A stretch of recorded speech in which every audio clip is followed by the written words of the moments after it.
এবার যাদের bank balance আছে ওখানে হাত দিতে হবে। এটা আপনার না, এটা আল্লাহ তাআলার। ওখান থেকে আগে কত বিনিয়োগ করবেন তাড়াতাড়ি সিদ্ধান্ত নেন। তবে আমার অভিজ্ঞতা হচ্ছে আমাদের গরিব ভাইয়েরাই ধনী। সচ্ছলরা আমার কথায় রাগ করবেন না, নিজেকে মিলিয়ে নেবেন।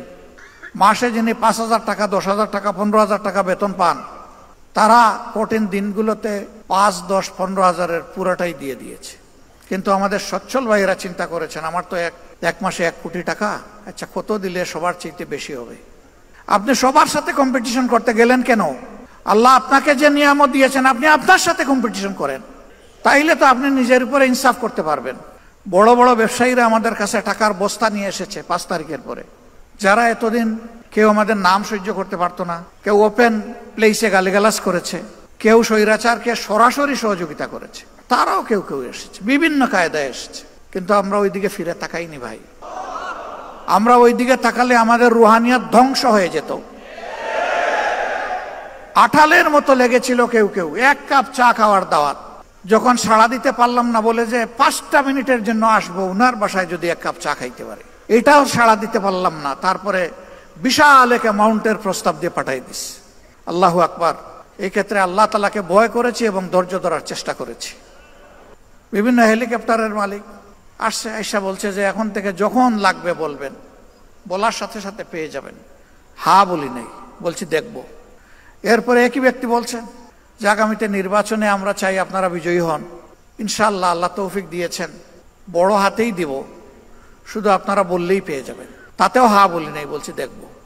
এইরকম যারাই অফার দিয়েছেন নিজেদের জ্ঞান বুদ্ধি অনুযায়ী প্রথমে তাদের ব্লাড সুগার দেখেছি যে সুগার ঠিক আছে কিনা, এরপরে আল্ট্রাসাউন্ড করেছি যে ভিতরের পার্টসগুলো ঠিক আছে কিনা, সন্দেহ হলে সিটি স্ক্যান করা হয়েছে, এনজিওগ্রাম, এবং শেষ পর্যন্ত এমআরআই করে যখন নিশ্চিত হয়েছি বেজাল, তখন বলেছি কালু সালামা।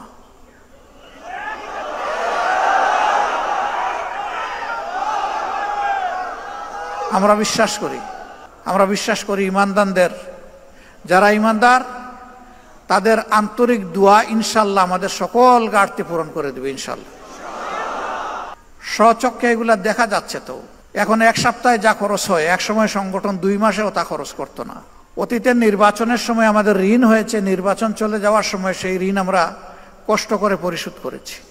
আলহামদুলিল্লাহ, এই যে মুমিনদের অন্তর আল্লাহ তাআলা নরম, তরল, কোমল, মানবিক, দরদি, মায়াবী করে দিয়েছেন, এখন কোনো ক্ষেত্রে আমাদের কোনো ঋণ নাই। এত বড় সমাবেশ হয়ে গেল, আমরা কি কোথাও চাঁদা তুলতে বলছি কাউকে? বলি নাই। আমরা নিজেরাও কারো কাছে চাঁদা চাইনি। এখন কেউ বিশ্লেষণ করে 100, কেউ 200 কোটি। আপনারা শুনবেন যে কেন্দ্রের কয় কোটি খরচ হয়েছে। অবশ্যই এরকম হিসাবে আপনাদের শোনার অধিকার আছে। এই পরিমাণটা আমার ধারণা ছিল যে 3.25 কোটিতে আটকায় ফেলতে পারবো, একটু অ্যাক্সিড করবে। এটা 3.5 কোটি পর্যন্ত পৌঁছবে, এর বেশি নয় আলহামদুলিল্লাহ। এখন যে বিশ্লেষণ করার করতে থাকুক, আমাদের আসে যায় না কিছুই। আমরা এই সমাবেশটা করেছি 2টি কারণে। একটি হচ্ছে 5 আগস্টের পর অনেক দল অনেক বড় বড় সমাবেশ করেছে, আমরা অস্থিরতা দেখাইনি। বাংলাদেশের জনগণের দেখার প্রয়োজন ছিল যে জামাতে ইসলামী আগামীর জন্য কতটা প্রস্তুত। এই প্রস্তুতির একটা ছোট্ট নমুনা হচ্ছে এই সমাবেশ। এই সমাবেশ করতে গিয়ে আমরা একেবারে জান কুরবান করে ফেলিনি। আমরা 2 মহানগরী আর উত্তর দক্ষিণ 2 ঢাকা অঞ্চল, এইটাকে একটু গুরুত্ব দিয়েছি। বাকি বলেছি আনফাল, আপনাদের কাজ নফল, যতটুকু আসতে পারেন। সবাই বলেছে একটা কৌটা দিলে ভালো হয়, দিলাম। আলহামদুলিল্লাহ, মুফাসসলের বেশিরভাগ এলাকা থেকে আমরা যা কৌটা দিয়েছি তার চেয়ে বেশি এসেছে। এরকম একটা সমাবেশ হলে 200 কোটি টাকা তো হিসাব করতে হবে। তার কারণ হলো খাওয়া দাওয়ার ব্যবস্থা করা, তার কারণ হলো আবার হাতে কিছু তুলে দেওয়া। কিন্তু না, এখানে যদি আমরা ওই সমাবেশে বলতাম যে বিভিন্ন জায়গায় বাক্স রাখা আছে, যে যা পারেন দিয়ে যান, আমার ধারণা বাক্সগুলা সংকুলান হতো না। কেন? প্রত্যেকটা মানুষ বিশ্বাস করে আমার হালাল রুজি থেকে যা দিব আল্লাহর দরবারে তা হবে আমার পক্ষ থেকে বিনিয়োগ। বিনিয়োগ করলেই তো আপনি লাভের আশা করবেন, মূলধনও টিকে থাকবে। এই জন্য তো আল্লাহ তাআলা বলেছেন উদাহরণ দিয়ে, যেন একটা শস্য বীজ তুমি রোপণ করলে, এটা থেকে একটা গাছ জন্ম নিল, তার থেকে 60টা ছড়া বের হলো, প্রত্যেকটা ছড়ায় 100টা করে দানা যুক্ত হলো। এরপরে এটা হলো কোরআনের ভাষা। হাদিসের ভাষা হলো আল্লাহ যার পর বেহিসাব খুশি হবেন তারে বেহিসাব দিবেন, কোনো হিসাব নাই। পড়ে গেলাম, উঠার চেষ্টা করলাম, আবার পড়ে গেলাম, আবার উঠার চেষ্টা করলাম, কিন্তু এই লোকেরা আমাকে জুড়ে ধরে ছাপাইয়ে বসাইয়ে দিল। সবাই বলতেছেন আপনি আর কথা বলতে পারবেন না। আমি বলতেছি যে কথা কিছু তো বলতে হবে, যেহেতু এখনো দম আসা যাওয়া করতেছে। যত সময় দম থাকবে কথা বন্ধ হবে কেন? সম্মানিত ভাইয়েরা এবং আমার বোনেরা, আমি শুনেছি অনেকে কান্নাকাটি করেছে। কেন কানলেন? যদি জান চলেই যায় বলবেন আলহামদুলিল্লাহ, এটাই মুমিনের দায়িত্ব।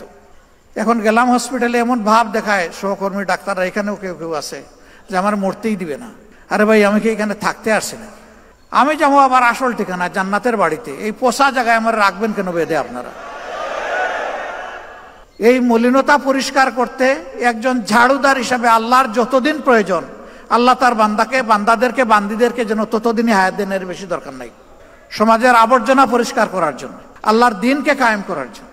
এরপরের কথা হলো, দুনিয়া কোনো মানুষ কি প্রিয় সংগঠন বা দিনের জন্য বাধ্যতামূলক? অবশ্যই না, কিন্তু আমাদের জন্য বাধ্যতামূলক আল্লাহর দিন এবং সংগঠন। একজন মরবে, আরেকজন আসবে। আমাদের মায়েদের গর্ভে মুজাহিদ, মুমিনা, মহসিনা, মুমিন, মহসিন জন্ম নিবে।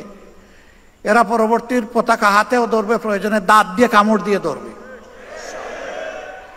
আসা যাওয়ার এই পালাও চলতে থাকবে, আর দিনের একামত ইনশাল্লাহ হবে।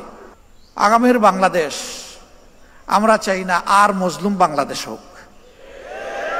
এই জুলুম থেকে তারাই বাংলাদেশকে বাঁচাতে পারবে যারা শুধু আল্লাহর জন্য জীবন বাজি রেখে লড়াই করতে পারবে।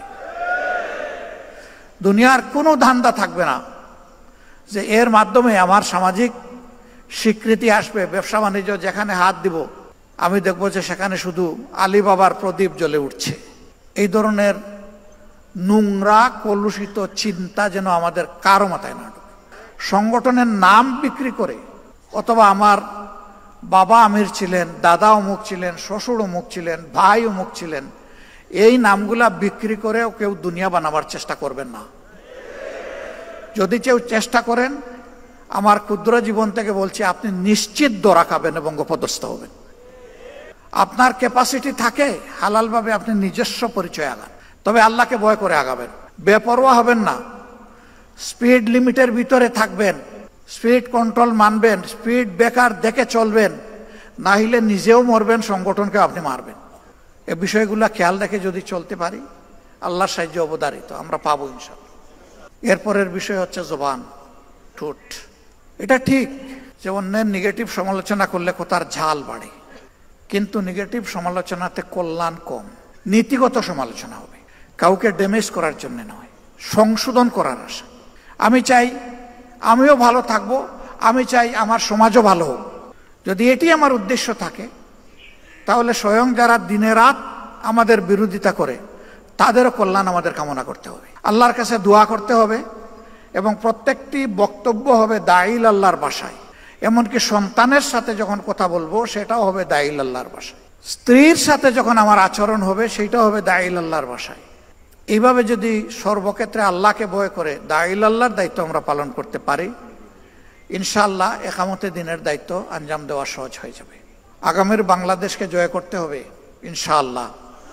মনে রাখবেন, জামাতে ইসলামী হেরে গেলে বাংলাদেশ হেরে যাবে। এই বাংলাদেশের আশার প্রদীপ নিবু নিবু থাকলে এটি জামাত ইসলামী। এই প্রদীপকে আরো তেল, আরো শক্তি দিয়ে ইনশাআল্লাহ পূর্ণ মাত্রায় প্রজ্বলিত করতে হবে। তাহলে আমরা পারবো তো ইনশাআল্লাহ সেই নমুনা পেশ করতে। আপনারা যে পরিমাণ দৌড়াবেন, আমাদের কর্মীরাও সেই পরিমাণ দৌড়াবে।